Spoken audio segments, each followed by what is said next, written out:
A është varfëria vetëm pamundësia për me I pagu faturat e energjisë, apo ka një dimension më të gjerë se sa ajo në fakt?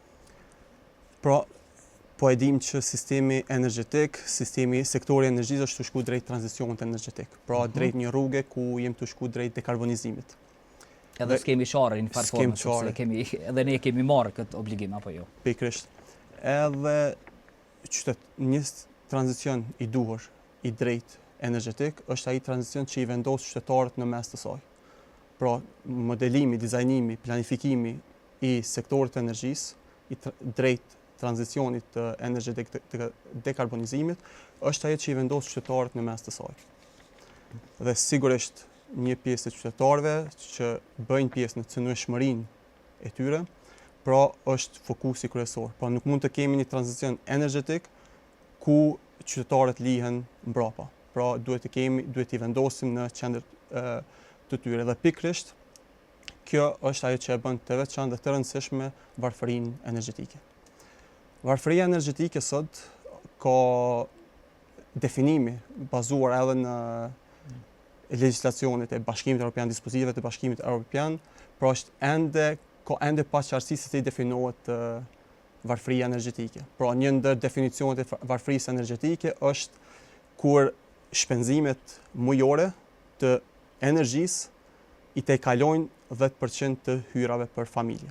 Pra njëra ndër definicionet është kjo. Definicion tjetër është ku ka ende paqartësi është se çka duhet të konsiderohet brenda këtij kur llogaritet varfëria energjike, çka të konsiderohet. A të konsiderohet vetëm energjia për shembull për elektricitet elektrike, apo ngroja ftohja, apo transporti etj.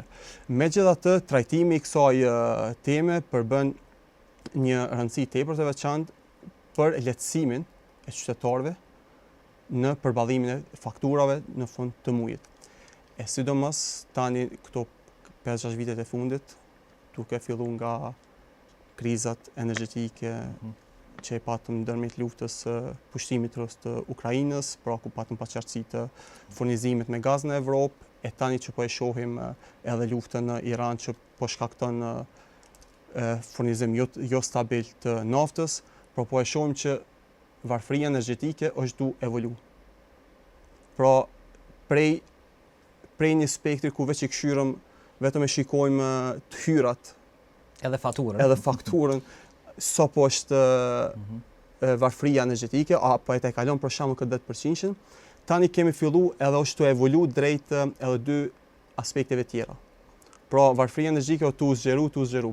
Pra, më herët kena pas veç kemi supozu që çmimet e energjisë janë të lira, pra apo varet nga të hyrat e familjeve. Tash po konsiderohet edhe çka nëse kemi energji të shtrejtë. Tash po afekton edhe bizneset, edhe qytetarët pavarësisht sa të hyra kanë. Dhe një aspekt I tretë është edhe konsumi I energjisë. Ku këtu hyn pjesë edhe eficienca e energjisë. Pra për shembull një familje që shpenzon shumë energji në përgjithësi, pra ajo është më e cënueshme drejt varfërisë energjetike.